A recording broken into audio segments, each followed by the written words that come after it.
Assalamualaikum warahmatullahi wabarakatuh. Perkenalkan, nama saya Alia Hasanah Putri, NPM 02230115. Tujuan saya membuat video ini untuk memenuhi tugas mata kuliah Manajemen Mutu dan Kinerja oleh Ibu Sutina MSI. Pada video kali ini saya akan menjelaskan tentang penerapan kegiatan Value for Money (VFM) pada pelayanan SIM atau STNK. Sebelumnya saya akan menjelaskan apa sih itu SIM atau STNK. SIM adalah surat izin mengemudi, sedangkan STNK adalah surat tanda nomor kendaraan. Yang pertama ada input.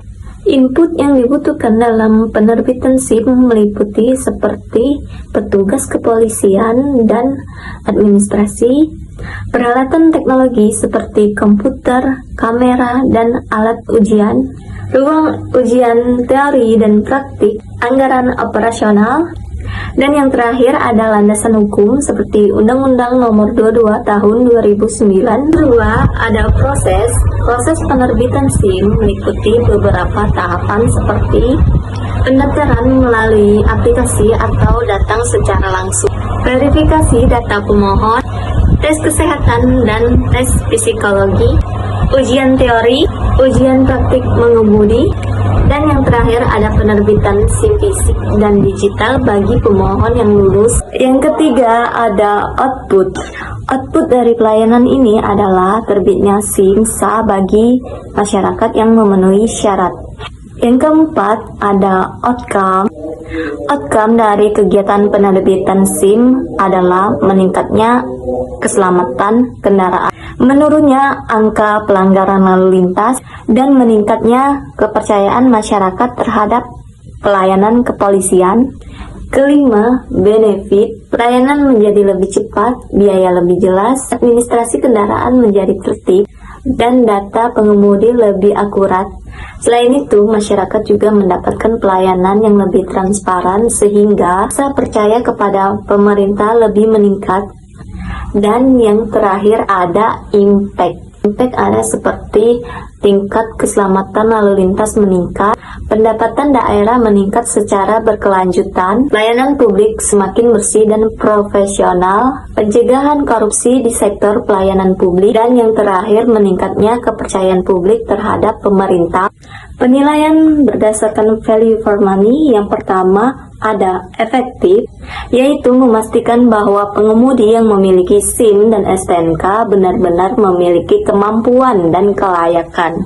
Yang kedua ada efisien. Dengan adanya sistem digital, proses menjadi lebih cepat, antrian menjadi lebih berkurang, dan biaya administrasi lebih hemat. Yang ketiga, akuntabel. Seluruh proses tercatat secara elektronik sehingga memudahkan audit dan pertanggungjawaban. Yang keempat ada transparan. Informasi biaya, jadwal, syarat, dan prosedur tersedia di website resmi. Permasalahan yang sering terjadi dalam kasus pelayanan SIM atau STNK yaitu sogok menyogok.